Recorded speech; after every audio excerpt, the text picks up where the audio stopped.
Howdy folks, welcome back to Top Comics Pressing. In this video we're going to kick off a case study on one of the comic book's all-time most totally awesome Cowabunga Dude comics ever. So this is a first print of the Teenage Mutant Ninja Turtles #1 from 1984, published by Mirage Studios. Needs no further introduction. This one is a true grail of comic collecting, and it is coming to us a CGC 9.0 copy. There are a number of things noted on the greater notes. So the light spine stress lines you can see here, and unfortunately that black cover makes, just super obvious where they all are. And there's a really deep one down here, and none of that is going to be fixable with a clean and a press. There's also a very hairline crease up here from somebody pushing this into a bag on a board or into a slab, depending on where it occurred. But the primary one we're going to focus on here is there is a good amount of rippling here on the back, and you can kind of see that through the slab. And so that's kind of an interesting pattern. We're gonna have to try to iron that out, I think. You'll also notice that there's what looks like scuffing down here, but that's actually just the CGC slab. So I don't know why CGC doesn't have a better quality control on scuffing on their slab, but you'll get a bunch back in the mail like that. You can also see that there's a pretty big bend down there on that bottom corner. And so all that kind of indicates, yeah, right there's a good view at the bend. And so we're gonna have to, work on that. All in all, I'm not totally confident this one's gonna bump up too much, mostly because the spine stress lines I think are gonna keep you to about the 9.4 range, and I think this one here, and definitely if the grader catches that little bit of a light crease plus a couple of the other light damages on the back, like the bottom corner down here, some of that I think might drag you down. So the owner knows that it's not gonna have a huge bump potential, but they wanted me to have a go at it anyway, and so we're going to crack it on out and see if we can look at it. Plus, viewing the inside of these is always, essentially a religious experience. Now, this one has a nice big magazine holder pushing it and holding the comic in there, and so we're going to cut through that edge on that side. So thankfully, these older slabs are super easy to crack, so I don't have to do too much work there.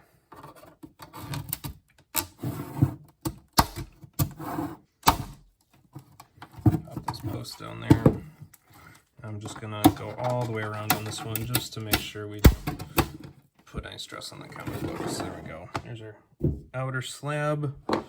Pull this one out here. Now I'll pull that label out after I get the comic book out. Ooh, it's jammed in there pretty good. All right, pull that out. There we go. All right, and you can see that it's much bigger on the back there, and so what we're going to do is lay it face down and slice with the flush part down. And I've got my nice box cutter over here, and we're just going to make a nice big cut, and then we'll worry about fishing out the label later.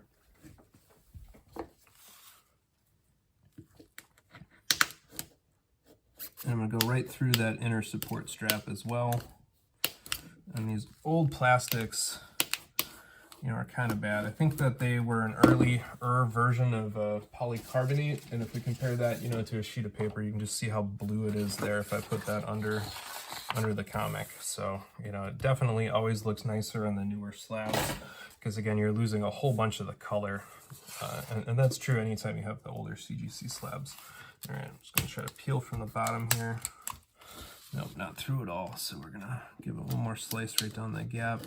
Unfortunately, the older slabs also are relatively easy to have sharp pieces compared to the newer ones, which are a softer plastic. And so you really want to be careful as much as possible and control that. All right, instead of going through the label there, what we're gonna do is just cut straight to the edge.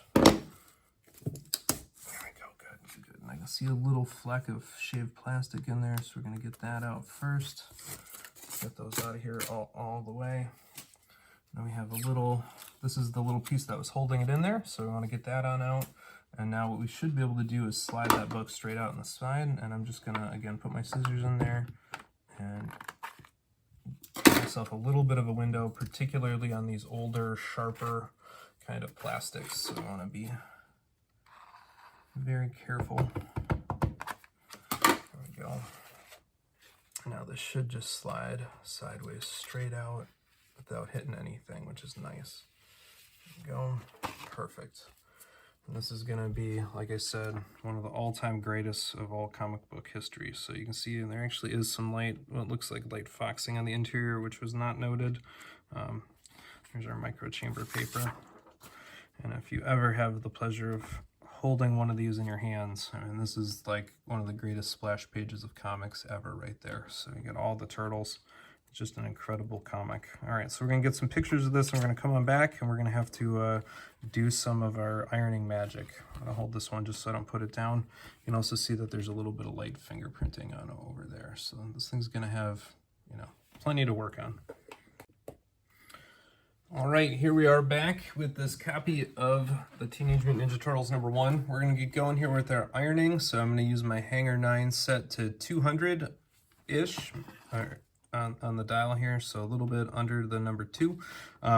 You know, if the Hanger 9s are difficult to find, you can use anything that has probably, you know, 1.5 by 1.5 inch area, so it doesn't have to be this iron. The caution is a lot of these come with temperatures that start too high, so you don't want to be able, you know, to have a lowest temperature, you know, somewhere in here. You want to make sure that you're keeping it on the lower temp side, because you will, if it gets too hot, melt the gloss and the ink off the cover, and then that's always bad. We're also going to use our nonstick parchment, and just remember, parchment is not wax paper. So wax paper has wax on it, and wax will melt, so that's what this is. We're going to use the parchment paper, and then I have a pre-wetted cotton round right here that I've squirted with my handy dandy water squirter. Just in terms of the defects on this thing, there's going to be a whole bunch. So over on here, there are some finger bends you can see right there, and there's going to be more up here. In principle, those should press out quite nicely. On the black shiny cover here, we're going to you know, give those a real quick iron. You can see that there's some damage down here along the bottom edge, and things like this are not going to be pressable or fixable. That's just like a really deep divot in there, and if you look straight down at it, you can see it even has a little speck of white where it broke color. And so along here, we'll give it a quick edge. Here's another finger bend over there, and then we're going to iron this spot on the bottom corner particularly, just to see if we can help, you know, make it present a little bit better. And then on the back here, we're going to have to do a whole lot of work, so we probably won't be able to get all these really deep divots out there, but we can give them a try and see if we can at least minimize a few of them. There is a little bit of light creasing or bending on that back top corner. If you look really carefully right there, you can kind of see it. So we're going to try to iron that out, and then that's the cover rippling that I think the CGC grader noticed. There's a whole lot of that in addition to some more pebbling. And then down here, there's a relatively large whole corner bend that shows up a lot more clearly now that it's out of the slab, and you can see in here that we've got a whole bunch of those divots. So we got plenty of ironing to do, but let's get at it here. And so on these lighter spots on the cover, I'm not going to do anything too heroic. What I'm going to try to do is flatten that out, and then look where those finger bends are. Oh, and I have the comic on some SRP paper here just to make sure I'm not scratching the bottom piece. So that's just helping me, you know, have it kind of loose and free floating. And with the finger bends, like I said, you shouldn't need to even do this. This is really just kind of for insurance that it'll come out real nice on the press. The finger bends in principle should come out just with a regular press. But, you know, and I'm not using any pressure here. I'm just using the heat and the steam to kind of blast it out.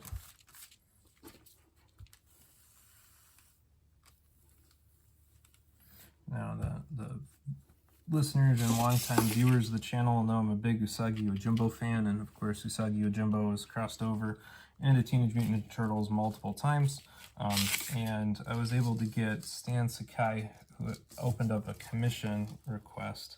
I had him do an homage to this with all of the Usagi characters. So it's got Usagi and then Gen and some of the other people. So I posted that on the Usagi fan Facebook group a couple of times, and that's a really, really awesome piece of artwork that Stan was able to do for me. And I'm just over the moon every time I look at it. It's totally a lifetime, once in a lifetime kind of purchase. So.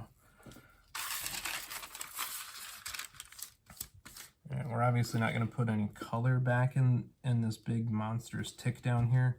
That'd be color touch, and we definitely don't want to do that. But we can just try to make sure the press is going to get as flat as possible and hopefully minimize how bad it looks which is about all we can do. And we'll give the spine a little bit over here on the top as well. Unfortunately, these magazine-sized comics are just a little bit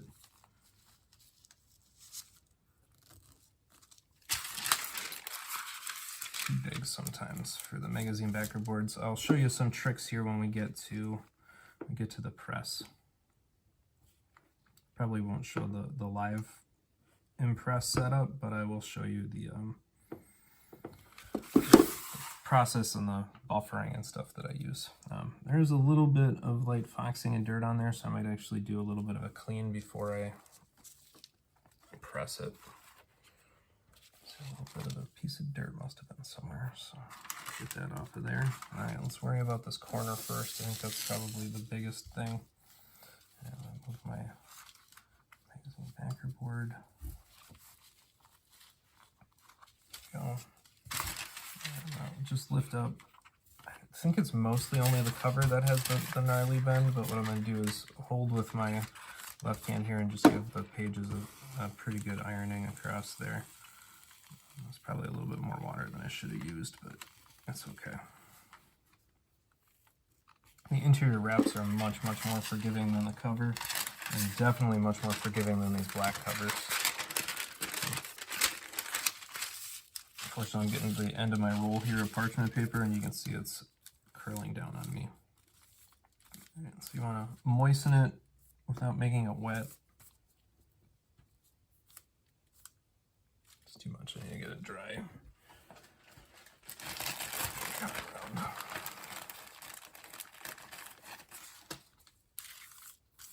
Get some of that residual moisture off of there. All right, I'm just gonna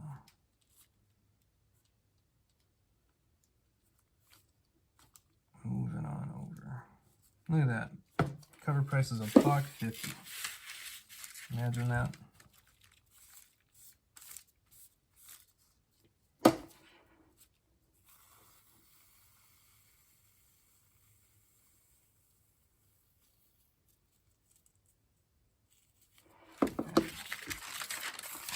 Again, when you do the ironing, it doesn't always look better right when you iron it, so you have to have some faith that it'll get better in the press. Okay, for these deeper divots, what I'm going to do is slide something under the cover so that we have something to push on, and we're going to use cardstock for that, and then an extra sheet of SRP just to make sure we're not going to stick the cover to the paper, because that would be super sad.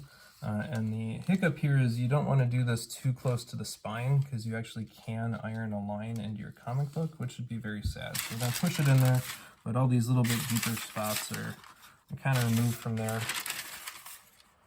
And we got a few more up there. All right, so if you have a large surface to work on like this, where it's basically the whole cover, what I'm going to do is use my water here, and I'm going to spritz the page really lightly. Just a couple of light pumps there, and we're just going to let the SRP paper kind of absorb all of the water there in the droplets. And I'm going to spend a minute here to align this a little bit better in there before I iron it. That also lets the water kind of soak into the SRP paper, which is what we want to do. And lining these up can be a real treat.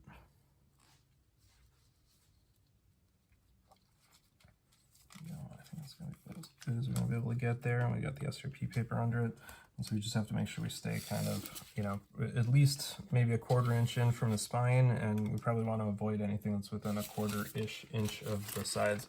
So there you can see it's all kind of light and wrinkly, and that means that the water is doing its thing, and you want to look for any big droplets and soak those up with the cotton round if you've got them.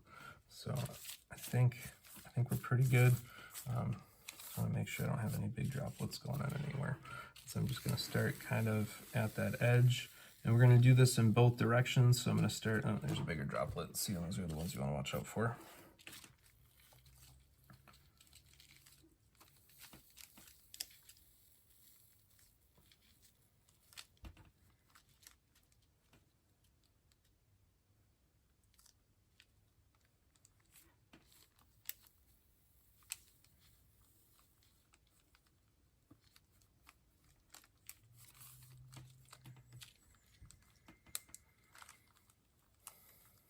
Just using my left hand to try to support. I'm just letting the iron kind of drag. So not a whole lot of downward force, mostly just giving it kind of a good sweep over. I had a whole water damage giant size X-Men one I did for somebody, and I had to do this on every page, and then I pressed it and it still wasn't good enough, and so I had to do it on every page a second time. And that was an insane amount of work. And that was before I started the YouTube channel.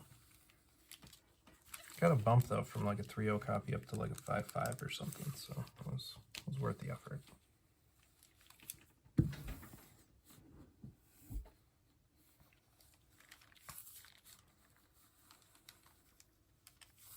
The other thing you want to watch out for when you're doing a big surface area like this is to make sure that you're not causing any creases in the parchment paper, because if you do, you'll actually press those into the comic, which can be pretty sad. Alright, so there's like 1.5 spritzes there. And come on back. I'm going to try to go the other way now, where instead of going this way, we're going to go this way. Again, I'm going to start kind of away from the spine. It looks like it's overlapping, but this is curved, so it flattens about there, so you don't have to worry about the tip touching anything.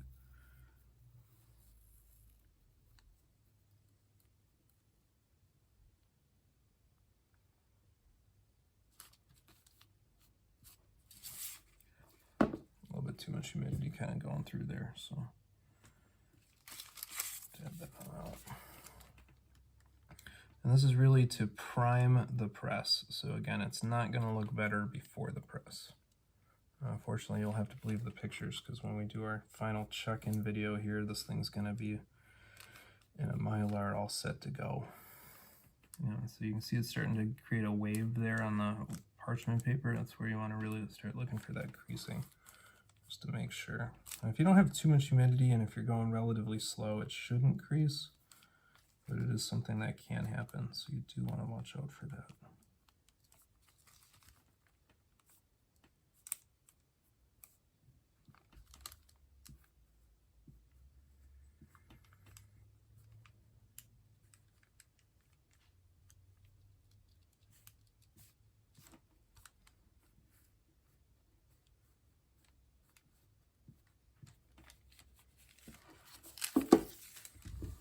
I think it's looking a little bit better. We'll spend a little bit of time up here on these divots. After that, I'm going to go back to my cotton round. And this is where we'll get out our dotting tools, I think. So,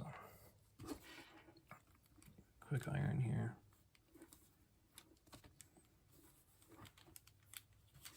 And the dotting tools are these little sticks with balls on the end. And I really like them. They come with different size balls on the end. What I like to do with these is if you gently kind of lift up the cover, you can kind of use them to massage upward where those divots and creases are. And so we're kind of pushing the paper from the inside to kind of bulge it out. And we're using something that's nice and round, so we shouldn't cause any tears or creases or anything like that. And we're just using the weight of the cover to kind of resist the lifting of the ball, and you can kind of watch it. It looks like kind of a Tom and Jerry cartoon thing where you can watch the little ball move kind of on the cover. And we're just using that to push out on those dents as much as possible.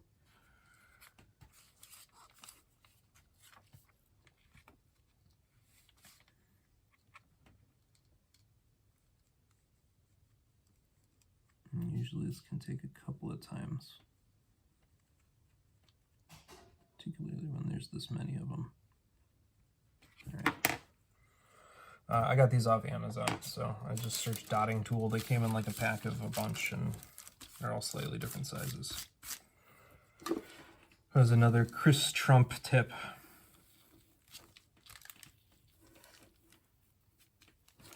Chris Trump on the Captain Mike board, I think, is one of the more diligent and detail-oriented pressers out there, and he's got a lot of good tricks if you read his very extensive write-ups that he has. Got a little bit of overflow there.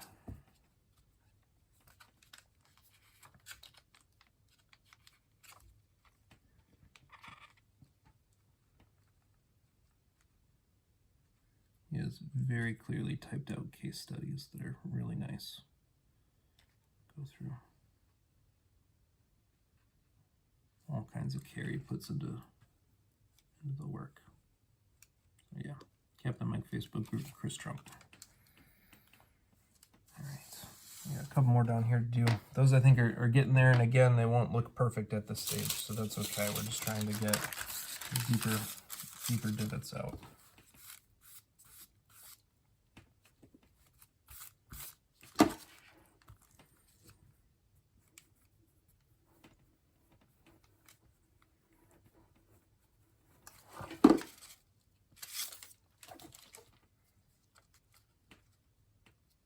I try to err on the side of using slightly bigger dots, just because I don't think you need to use the super small ones, and I'm always nervous that the super small ones might tear through the cover. But I've done this a bunch of times and never had it actually rip through the cover, so it is good news.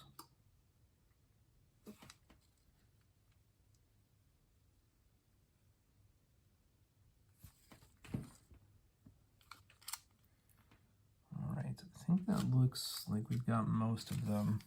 Oh, there's one more right there. No, that's a scuff on the cover. It's not a dent. It's a little bit of something. All right. Yep. Okay. We're going to do 2 more full cover swipes again. We're going to go top to bottom, and then we'll go left to right one more time. Or vice versa.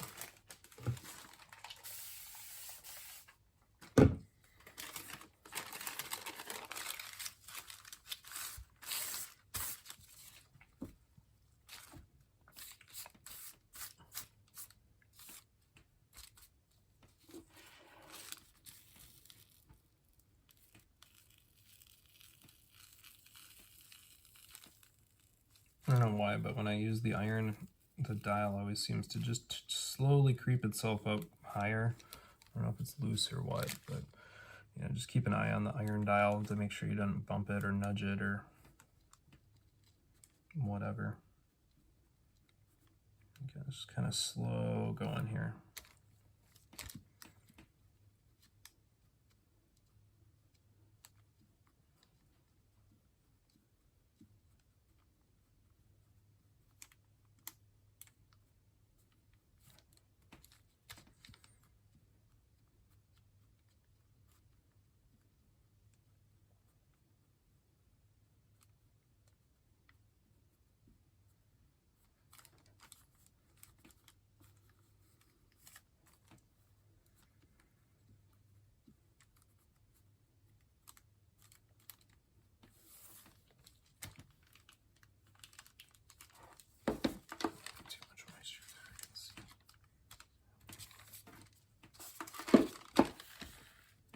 It surprises me how sometimes it comes through a little bit more in certain patches, but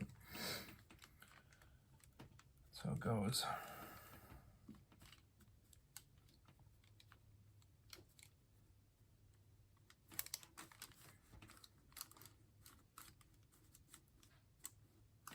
So one more up and down, and then it'll be as good as we're going to be able to get it. Good news is it didn't look like it went super into the comic, which is always nice. Looked like it was only on the cover. All right, get the dotting tool out of there.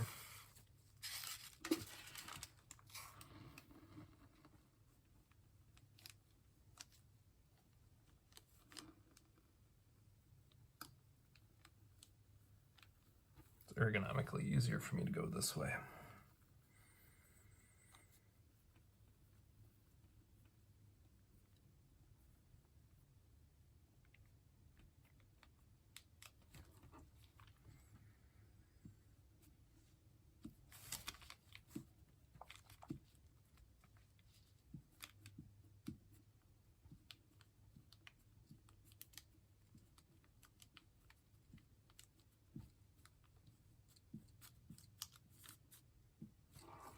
Big droplet there I don't want to hit.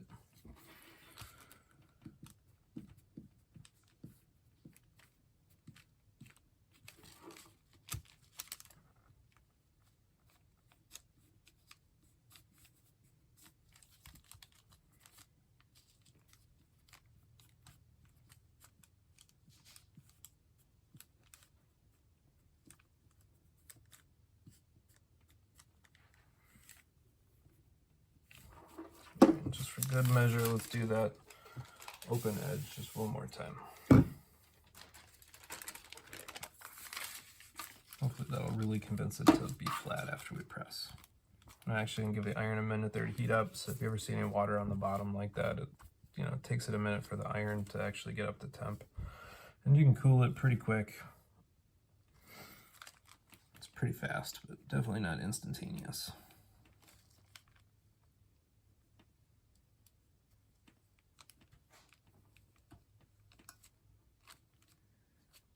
Just looking at that wave in front of where I'm ironing just to make sure I don't see any creases starting to form. If you do it slow and there's not a lot of water, it shouldn't do it, but it's just something to keep an eye on while you're doing this.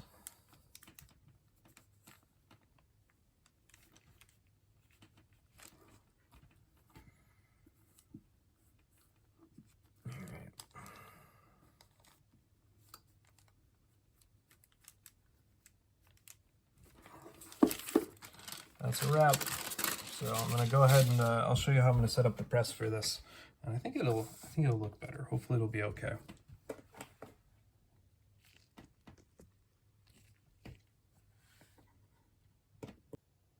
All right, here we are with the pre-press look, and if you have viewed my other videos on how I do my stacking layers, this is going to be pretty similar. So we have our Tussy kind of t-shirt press here.